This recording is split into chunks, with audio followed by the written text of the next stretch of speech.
Bonjour à tous, nous sommes aujourd'hui le 16 Shvat et nous allons reprendre notre étude à partir du 14 Shvat, en démarrant le chapitre 21. Donc, Veine midat akadosh baruch hu ushelo kemidat basar vadam. Or, la nature de l'ordre divin n'est pas semblable à celle d'un être de chair, nous dit le Tanya. Ainsi, donc, les concepts employés pour ce qui relève de l'être humain ne peuvent donc être transposés pour pouvoir décrire les attributs divins. Il en est donc de même dans le cas de la parole que nous allons maintenant ici étudier. Que chez Adam, que chez Medaber, Dibour, on sait très bien que lorsqu'un homme dit quelque chose, eh bien, Aré Evel Vedibour chez Bepiv, le souffle de la parole et qui est donc ressenti dans sa bouche, eh bien, ou Mourgage vénéré Dava Bifnatspo semble en fait nous apparaît comme être une entité, une existence indépendante qui elle-même, Mouvdal Mishorcho, séparée totalement de sa source, c'est-à-dire chez En Asa Bechinot Anefesh Atzma, c'est-à-dire sa source à cette parole, que sont les 10 facultés intellectuelles et émotionnelles de l'âme elle-même. Donc, quand elle est intégrée, cette parole, dans sa source, la parole elle-même n'a pas d'existence propre. Elle est totalement annulée à ses forces profondes. Quand elle est prononcée et donc que cette parole quitte sa source, elle prend donc sa propre identité. Cela n'est vrai, bien sûr, cependant, que de la parole humaine. Aval Kadosh Baruch Hu, mais la parole de Dieu, eh bien, la parole de Dieu, que Dieu préserve, n'est jamais séparée de lui-même, car rien n'est extérieur à Dieu, comme c'est marqué, et il n'existe aucun lieu qui est vide de lui. Sa parole se fond toujours en lui.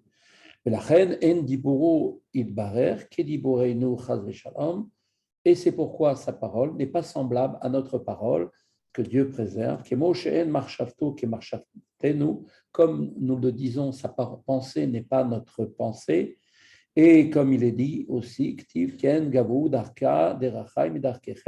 ainsi qu'il est dit, donc dans Ishaïa, car mes pensées, dit Dieu, ne sont pas vos pensées. Il est également écrit, mes pensées, mes voix sont plus élevées que vos voix et mes pensées que vos pensées. Donc de même que sa pensée à Dieu et sa parole est radicalement différente de la parole humaine, eh bien, on voit qu'effectivement, on utilise quand même le terme. Pourtant, le terme parole n'est jamais séparée donc de Dieu. Pourquoi donc est-elle décrite, cette parole, dans ces termes? La parole humaine, elle, ne constitue un moyen de communication que parce que le mot prononcé est séparé de celui qui s'exprime, à l'opposé, bien sûr, des lettres de la pensée, qui, elles, ces lettres demeurent complètement unies avec l'âme et sont totalement dissimulées à tout ce qui est extérieur à la personne qui pense. Mais puisque rien n'est séparé de Dieu, le terme de parole n'illustre absolument aucunement la nature de la parole divine. Comment peut-on employer un terme qui a l'air d'être quelque chose de séparé alors que rien n'est séparé de Dieu? Le mot parole semble a priori ne pas correspondre, ne pas convenir. Rabbi Shneur Zalman va nous expliquer que la parole, en réalité, possède deux caractéristiques. Petit a, elle a cette capacité de révéler ce qui était auparavant caché dans les pensées de la personne qui parle. Ensuite, petit b, cette parole se sépare de sa source et seule la première caractéristique de la parole humaine peut être transposée donc à la parole divine qui, elle aussi, va donc révèle à la création ce qui était dissimulé au préalable dans le divin.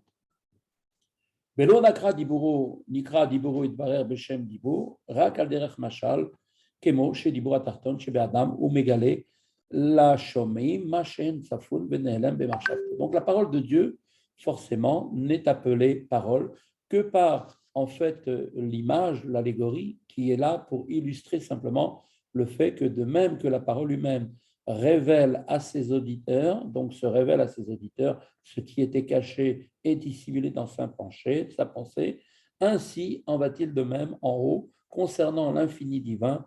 Eh bien, la lumière donc va pouvoir sortir et commencer à exister avec la vitalité qui est issue de Dieu, béni soit-il, d'un état dans un premier plan de dissimulation vers un deuxième plan qui est un état de révélation par la création pour créer et animer donc des mondes est appelé donc la création, donc le fait de créer et animer des mondes, quelque chose qui sort de l'intérieur, si on peut dire, va vers l'extérieur, et bien cela est appelé la parole. Dans ce contexte, l'autre, c'est-à-dire l'auditeur lui-même, la créature, est l'être créé qui se considère alors comme une entité séparée donc de Dieu.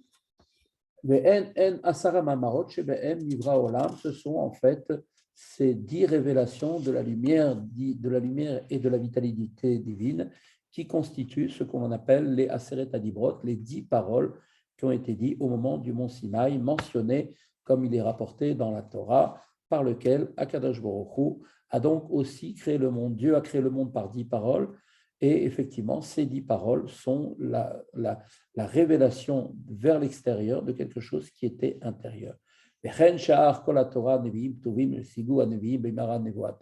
il en est exactement de même pour tous les autres mots de la Torah, des prophètes et des hagiographes. Tout ça forme ce qu'on appelle le Tanakh. Donc, ce sont les initiales de Torah, Nevi'im ou Ktuvim, donc appelés, donc qualifiés de paroles. Pourquoi? Parce qu'ils représentent la révélation divine telle que les prophètes ont pu le percevoir dans leur vision prophétique. L'analogie donc de la révélation divine avec la parole ne se fonde que sur cette seule et unique caractéristique de révélation et de communication liée à la parole, de même que la parole s'exprime pour pouvoir aller vers l'extérieur et se révéler à celui qui écoute, et bien de même la parole de Dieu, si on peut dire, n'a on va dire, de caractéristiques similaires à la parole humaine que seulement dans le sens où elle se révèle aux créatures et bien évidemment non pas sur l'idée de séparation qui est bien sûr liée à la créature, mais chez Dieu, cette séparation n'existe pas, donc on ne peut absolument pas appliquer cela au divin.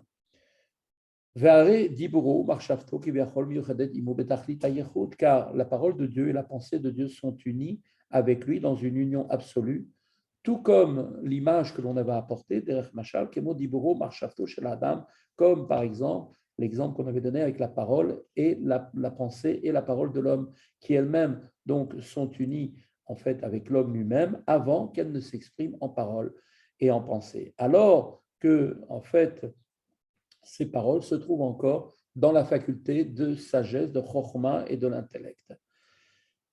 Ou bien les paroles telles qu'elles existent dans un désir ou une aspiration de son cœur avant Kodem, avant qu'elle ne s'élève et monte du cœur vers le cerveau, les Harerba pour pouvoir donc réfléchir à cela, Puprinat Otiot, dans une manière de l'être de la pensée. Chez Az Ayotiot Amarshava, Badiburazé, Anim Shechot, Mea Chemda, Shvachuka, Zo Bekoachalev. Et donc à ce stade, avant que l'homme ne s'exprime ou ne pense, les lettres de cette parole et de cette pensée qui découlent en fait soit de ce désir, de cette aspiration du cœur, étaient en fait quelque chose qui était potentiellement latent, présent dans son cœur. ומיוחד שם בתכלית הייחוד בשורשן שאין חוכמה ושכל שבמוח וחמדה ותשוקה שבלב. Et donc ces paroles étaient au préalable, elles se trouvaient totalement unies avec leur source, à savoir la sagesse et l'intellect dans le cerveau et le désir et l'aspiration provenant du cœur. Donc on voit que la pensée et la parole humaine sont parfaitement unies avec le sujet auquel nous pensons, mais ne s'expriment pas à ce stade. Les lettres qui constituent la pensée et la parole, eh bien, se fondent totalement dans leur source, qui est la pensée. Néanmoins, chez Dieu, le Créateur, sa pensée et sa parole, même si de parole il s'agit, qui pour nous est quelque chose qui se sépare de l'intérieur, pour Dieu, elle reste cette parole totalement unie avec lui-même, même après qu'il a pensé, et après qu'il a pensé, elles sont toujours à l'intérieur de leur source, c'est-à-dire Dieu, comme Rabbi Shneur Zalman va maintenant le conclure dans les mots du Tanya. Et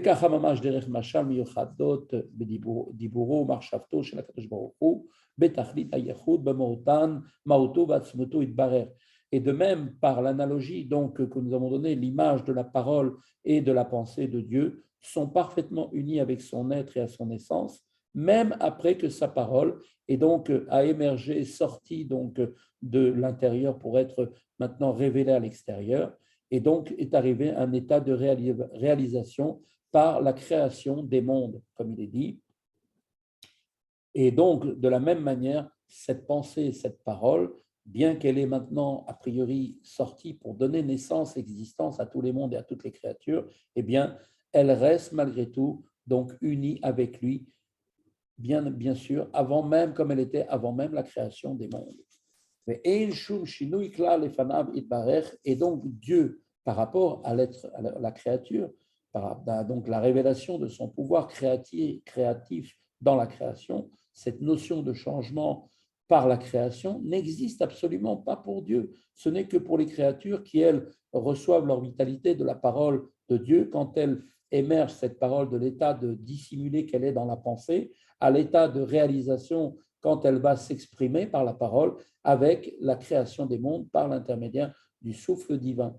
Pour les êtres créés, la révélation de la parole divine est le plus grand changement possible. C'est un passage, en fait, que l'on appelle un passage de l'inexistence à l'existence, que l'on appelle le passage ex nihilo, à partir du néant. C'est-à-dire que chez Mitlabesh, Behem, la Chiotam, c'est-à-dire que la parole divine va maintenant s'habiller dans les mondes pour les faire vivre, al-yedé, ishtal shelut, ma'ala, ve'alul, ma'ala, ve'alul, ve'iridat, amadrigot, netzimsumim rabim shonim.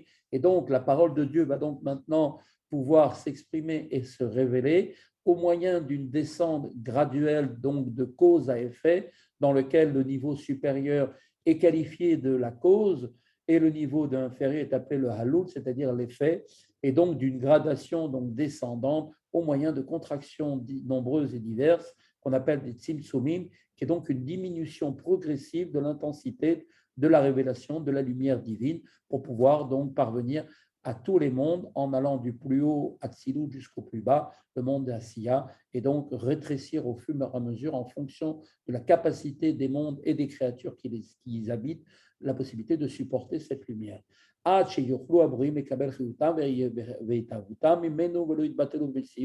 la parole donc de Dieu descend, donc elle se contracte jusqu'à ce que les créatures puissent en recevoir leur vitalité et leur existence sans en perdre leur identité, ne pas retourner au néant. Donc une révélation de la force divine sans aucune dissimulation aurait donc provoqué l'annulation totale des créatures qui auraient perdu leur identité dans cette force vitale. Il était donc dans l'intention de Dieu au moment de la création que ces créatures ressentent leur existence comme indépendante pour avoir justement ce libre arbitre, séparés de lui, et que ensuite ils vont se soumettre à lui par leurs propres efforts et faire jouer justement ce libre arbitre pour choisir le bien. Et donc à cette seule et unique fin, Dieu n'a révélé sa force créatrice qu'à travers une série de contractions dont les faits, nous allons donc l'étudier maintenant. Et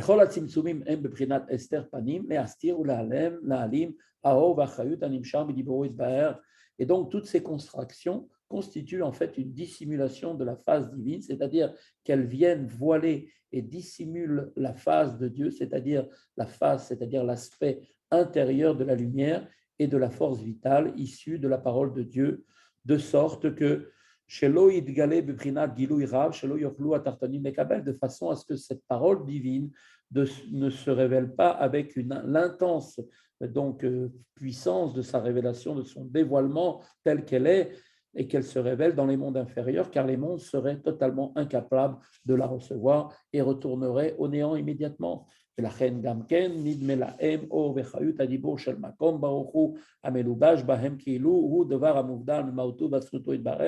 c'est la raison pour laquelle les créatures ont l'impression donc en fait que Dieu est séparé lui aussi de la création. Il y a la création d'un côté et Dieu de l'autre. Pourquoi ? Parce que cela vient de la dissimulation effectuée par le Tzimtzumim. Donc la lumière et la force vitale de la parole divine sont en eux, leur apparaissent à chacune des créatures comme séparées, donc comme étant séparées de Dieu. Et Dieu l'a fait, comme on l'a dit tout à l'heure, pour toujours laisser aux créatures la capacité donc de pouvoir donc décider de faire le bien par leur libre arbitre. Et c'est comme si pour eux, comme si pour elles, ces créatures, elle était seulement donc cette lumière issue de lui à l'image de la parole de l'homme qui émane de lui et qui donc se sépare.